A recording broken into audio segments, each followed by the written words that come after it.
thank you very much to my dear friend Madeleine Albright for that introduction. I'm grateful to you for your wellspring of wisdom and courage and for your friendship. I am honored to join you here on this auspicious occasion, and of course for me, trying to figure out what to do with this is the major job that I have right now. Good, that's very good. I like that. He's just passed the first test, if there's a job to be done. But it is exciting to be with you and to be part of this inaugural forum. Of course, when Kurt said to me, Senator, I'd love to see you at the inaugural, and I said, absolutely, I had no idea that I was agreeing to be here. But I am pleased to participate. And I want to congratulate Kurt and Michelle for their extraordinary service to our country and the auspicious beginning of this center, which I think will play a major role in the debates that are obviously ongoing and especially important right now. I understand Senator Jack Reed moderated the previous panel that you'll be hearing from another of my colleagues, Senator Chuck Hagel, and I'm delighted that former Secretary of Defense and my great friend, Bill Perry, has agreed to chair the board.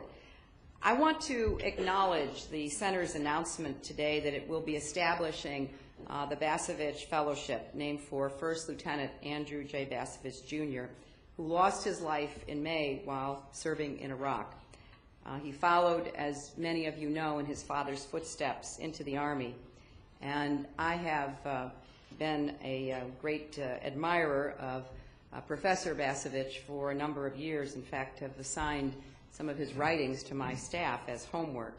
And I extend both my condolences and my great appreciation for the establishment of this fellowship. Toward a New American Security is exactly the right title for this forum. We are in a moment of profound change and challenge that requires new thinking and a new direction. As Americans, we bear much of the responsibility for the global economic, technological, and democratic revolution we are experiencing. Every day, the world grows smaller and history moves faster. Decisions by a factory owner in China impacts the health and safety of children in Chicago. American researchers use the web to share best practices, but so do Islamist extremists. And pandemics do not know where evil nations end and good nations begin, a fact that I am sure greatly disturbs the Vice President. Amidst the global transformation to an interdependent world, our nation confronts possibilities of promise and peril. We know the current security policy, with its excessive reliance on unilateral force, its rejection of international agreements of all kinds, and its preference for policymaking based on ideology, not evidence, has to change. But let's begin with some basic assumptions rooted in reality. In this interdependent world, the United States cannot unilaterally kill, jail, occupy, or isolate all of our actual or potential adversaries. Therefore, while a strong military remains essential to our security, it is not sufficient. Moreover, there are few security challenges we can meet entirely on our own, whenever we can, and act alone only when we have to, not the other way around. When I was First Lady, I was honored to visit 82 countries representing our nation. I witnessed the promise of America in the eyes of men, women, and children. America represented hope, opportunity, freedom. As a United States Senator, I've continued to meet with leaders from around the globe, and as a member of the Senate Armed Services Committee, travel to places where our military has been engaged and performing heroically. And what we have seen here and around the world is that the administration has systematically broken down and thrown aside our hard-won partnerships and alliances and undermined our greatest asset, America's moral authority, not just destroying the work of the previous decade, but the difficult work of more than a half-century of internationalism practiced by Democratic and Republican administrations alike. All too often, the administration has favored ideology over reality, promoted tough talk over tough decisions, and sown alienation instead of cooperation. The next president will take office at a time when the United States faces the greatest confluence of challenges in our country's recent history. We must regain our place in the world with a new security policy that serves our national interests, recaptures our moral authority, works with our allies, modernizes our military, and confidently projects our values. In short, we must rebuild our strength and widen and deepen its scope. We have to be both internationalists and realists.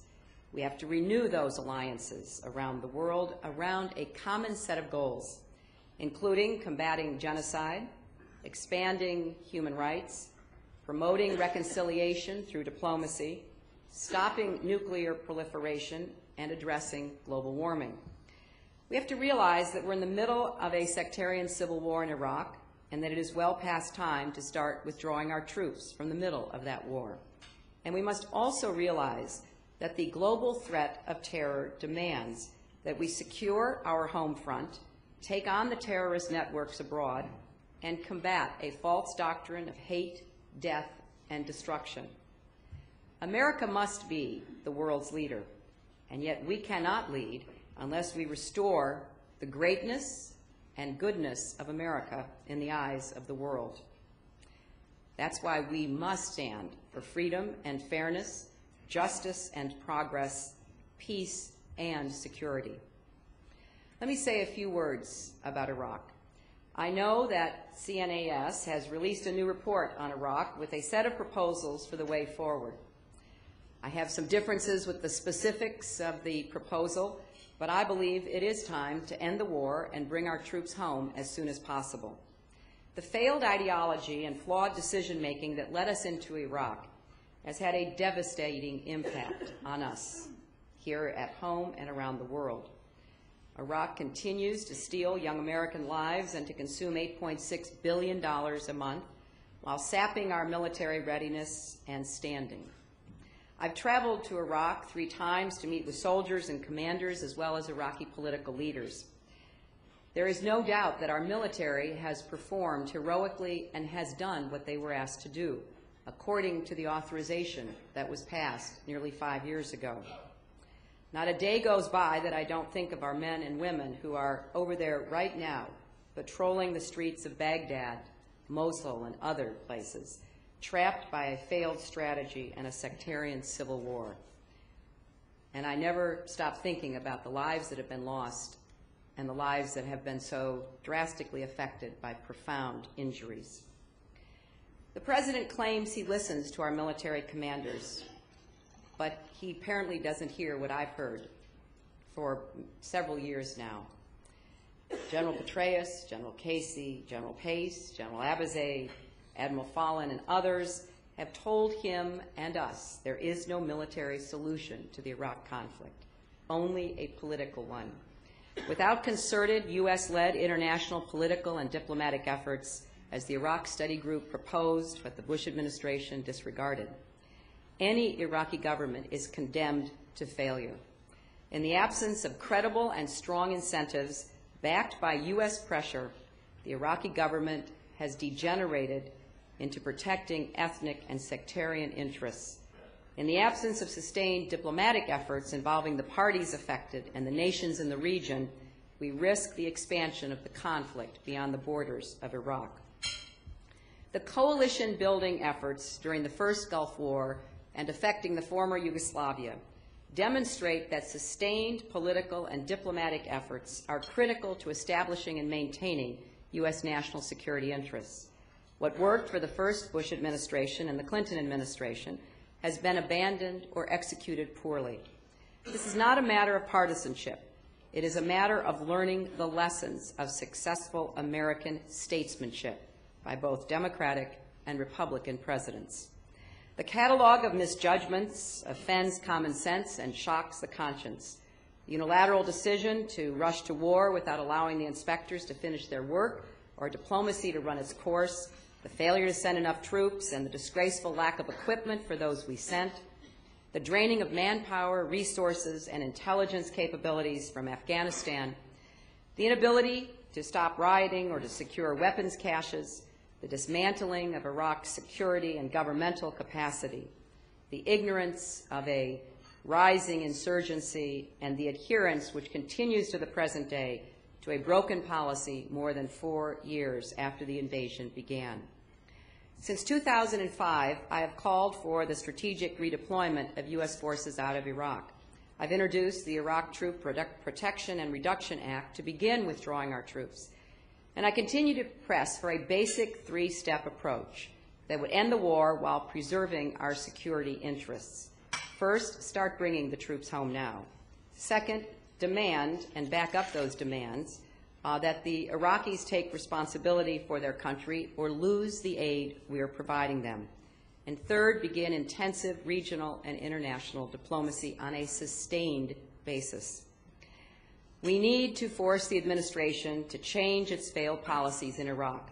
That's why I've gone further and with Senator Robert Byrd proposed deauthorizing the war by October 11, 2007, the 5-year anniversary of the original use of force resolution.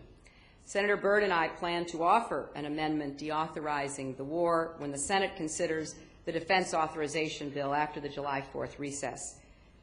It's a civil war in Iraq, and we must extricate ourselves from it.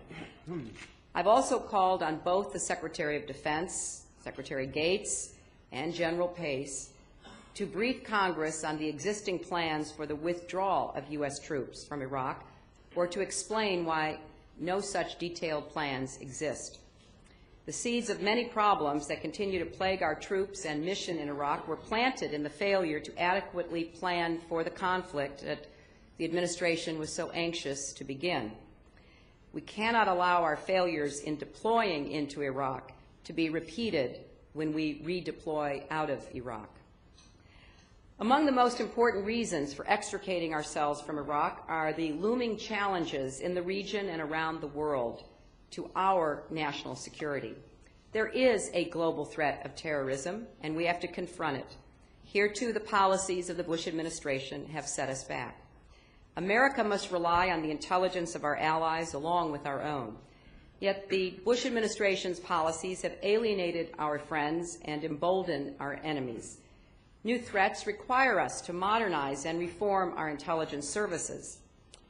And we find ourselves often trapped in very short-sighted, unproductive debates, triggered by the President and the Vice President's desire to expand executive authority beyond any previously imagined limit. It is dangerous for us to be caught up in debates about wiretapping schemes, and it is dangerous for the administration to refuse to disavow torture. We are in a long-term struggle in which our values must be more than rhetoric, but we are weakened by Guantanamo and Abu Ghraib and by this administration's policies on detainees and torture. I voted against the Military Commissions Act because I believe we have to stand for the rule of law before the world, especially when we are under threat.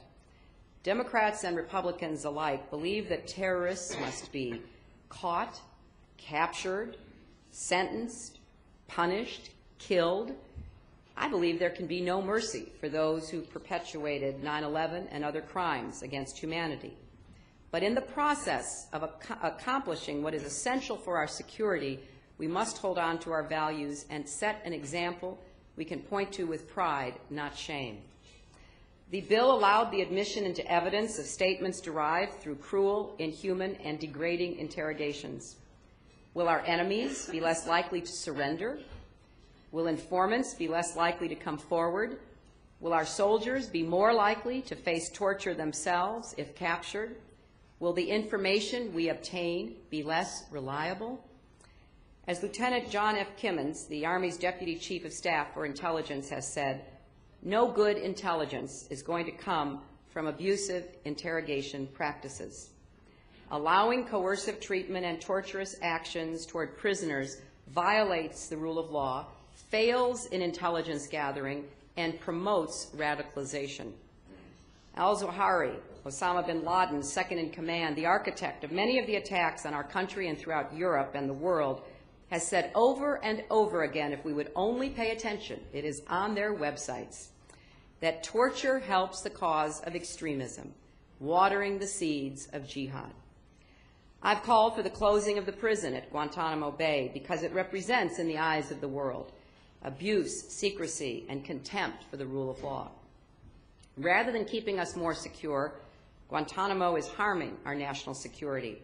It compromises our long-term military and strategic interests, and it impairs our standing overseas. We also cannot allow the failures taking place in Iraq to cause us to lose focus on the war in Afghanistan.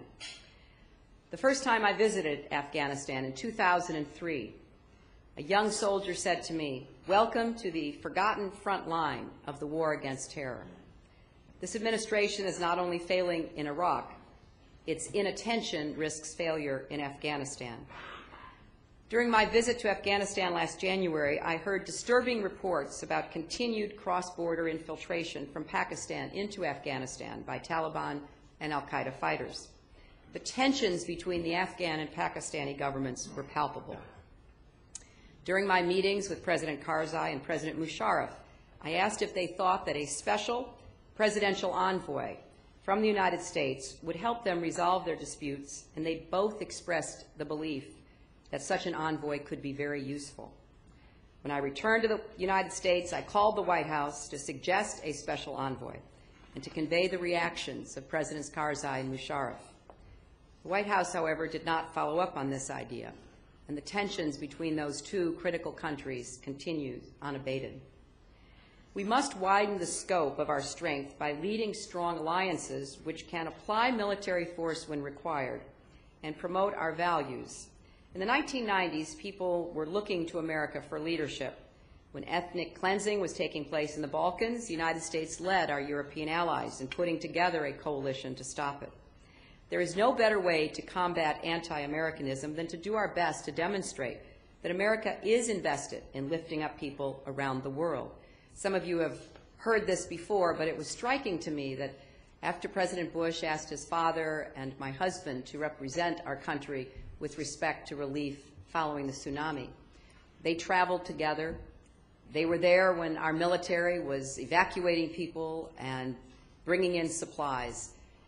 And the public opinion about the United States increased dramatically in a positive direction based on that very visible show of American concern, most notably in Indonesia, where there had been tracking of public attitudes toward us before and after.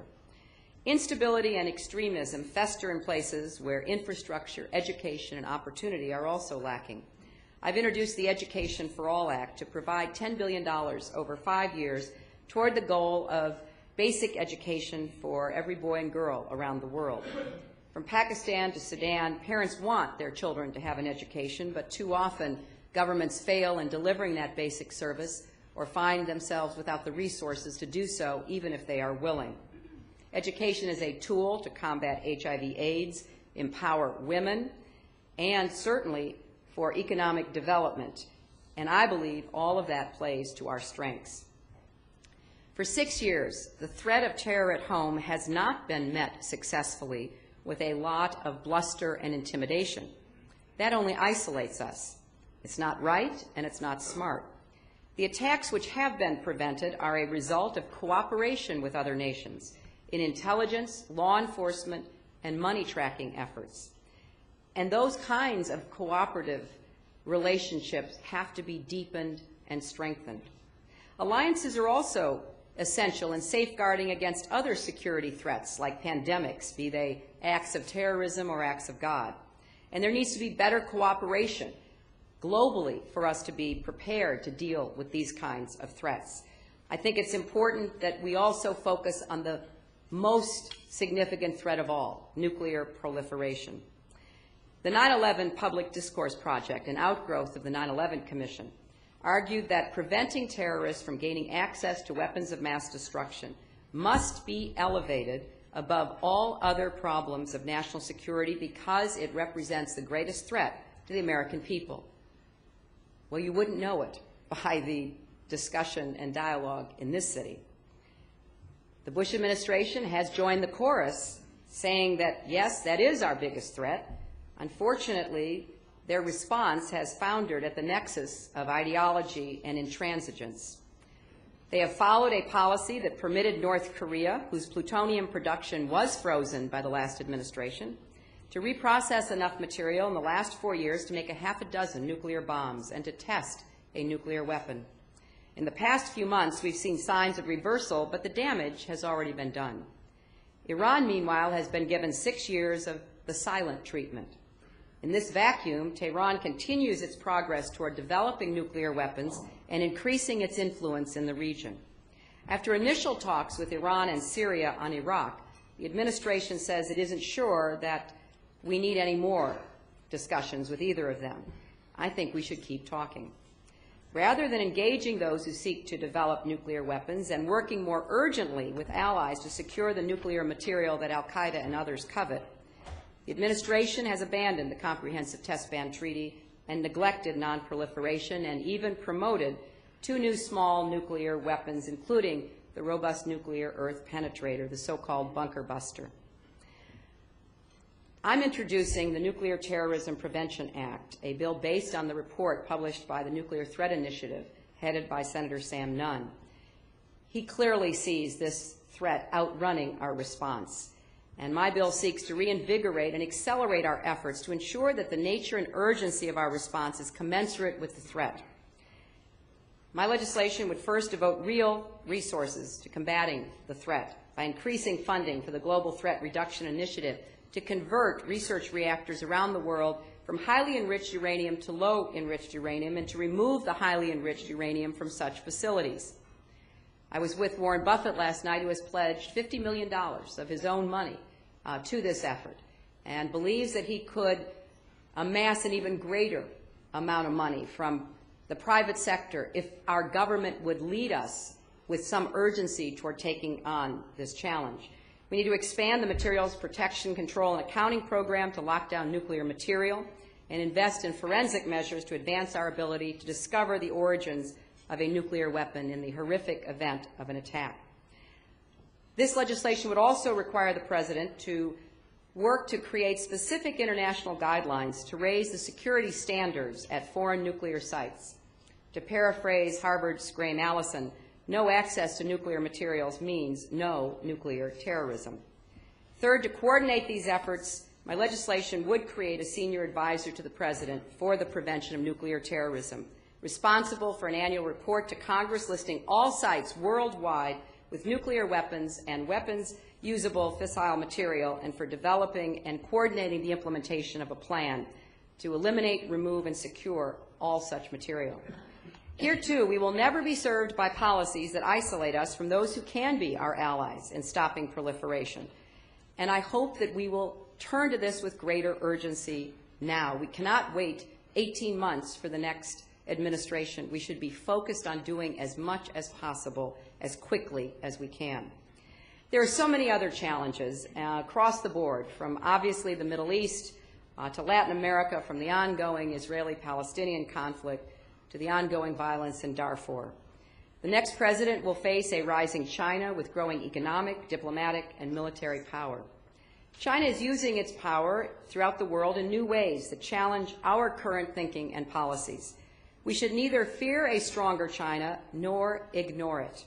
That means engagement and understanding, but also frank dialogue on issues ranging from trade to currency manipulation to human rights abuses and the environment. I remember traveling to China in 1995 to represent the United States at the 4th World Conference on Women. Shortly before the conference was to start, the Chinese government imprisoned a dissident, as some of you might remember. And many felt that we shouldn't go in order to send a strong message of disapproval. But I thought we should send another message. That's why I did go and spoke out about the importance of human rights, and particularly emphasizing the importance of women's rights. I don't think we lose by speaking out and engaging with those with whom we disagree, even in profound ways. Latin America presents another challenge, and again, I think we have ignored developments in Latin America at our peril. The President came into office with great promise, but unfortunately, it has not been realized. And we must redouble our efforts to create better ties and look for specific projects of development that can perhaps make a difference. The Clinton Foundation just announced a $200 million fund to do just that in Latin America, working for sustainable development and working to train people to do jobs connected with sustainable development. Finally, we face serious challenges in Africa. In Sudan, Zimbabwe, and other countries, long-term conflicts, external and internal, persist. Certainly in the Horn of Africa, we see Islamist extremists attempting to lay down roots. And we are watching the Chinese gain influence, building soccer stadiums and parliament buildings. The Pentagon is creating a separate command for Africa, and I fully support that, but they're having a problem figuring out where to place it, because the countries of North Africa are not welcoming us the way that I believe they would have at a previous period. We've seen what happens when we fail to focus on Africa. The genocide in Darfur is a prime example. The United Nations must do more to hold its member countries responsible for meeting basic human rights standards. And the United States must do more to create an environment in which countries are willing to place their resources at the disposal of the mission to end genocide. We've got to look for ways that we can create these opportunities within Darfur. If Sudan does not live up to its commitment to allow a full hybrid UN and African Union peacekeeping force, we should work with NATO to take military action. I would suggest a no-fly zone that would be blanketed over Darfur and be focused on the air support that the Sudanese provide to the Janjaweed as they rape and pillage their way through the villages. The bombing comes before, during, and after. And I think it is time for us to make a much more serious effort, both to support the troops on the ground with airlift and logistics, and to have the threat of the no-fly zone and action taken against those who violate it in order for this new effort that the UN and the AU are proceeding with to be successful. But there are some good news stories in Africa that we've got to do more to support, and I particularly am pleased about Liberia. We've seen the very impressive presidency of President Ellen Johnson Sirleaf. Her commitment to good governance has served as a real example. We have supported debt relief for Liberia, and the Congress is passing that insofar as the American portion of it. But we've got to do more to help the country rebuild and to try to create some examples of good governance and positive development in Africa with our help. And of course, there's global warming, a particular challenge that has security implications. 11 retired 3- and 4-star admirals, including General Zinni, had come out with a report entitled National Security and the Threat of Climate Change. It concluded that global warming did present a serious national security threat because of its projected impacts on reduced access to fresh water and impaired food production, the displacement of populations, the mass migrations that will occur, the failed states, the conflicts over scarce resources. I authored an amendment for the Defense Authorization Bill to implement many of the recommendations of this report. It is not the first one. The Pentagon actually did their own report several years ago, which never saw the light of day to any great extent. And it is time that we clearly focus on global warming as a security challenge. Finally, there's the challenge we face right here at home in trying to figure out how to rebuild our military and transform our government to face the threats of the 21st century and to take advantage of the opportunities. I'm a member of the Transformation Advisory Group, which is a part of the U.S. Joint Forces Command. I was asked to join several years ago. It's a unique advisory group charged with thinking of new ideas to move our military and government into a more forward-leaning, forward-thinking posture. And it's important that we look at the lessons from this group's discussion, that it's not just about what the military can and must do, but how the rest of the government has to be value-added and work together in a much more coordinated way. Our increasingly interconnected world demands an interconnected strategy that takes into account political, economic, diplomatic, and military concerns. When developing military strategy, our military leaders no longer speak of the battlefield, but they talk about the situation. They are much more adept than many people actually understand that the battle space goes far beyond the battlefield. And we need that kind of multidimensional thinking, both inside and outside the walls of the Pentagon. So let's make an effort to increase the number of soldiers proficient in foreign language instead of kicking out interpreters who happen to be gay. Let's be sure our policies reflect concern for the will of governments and the perceptions of peoples.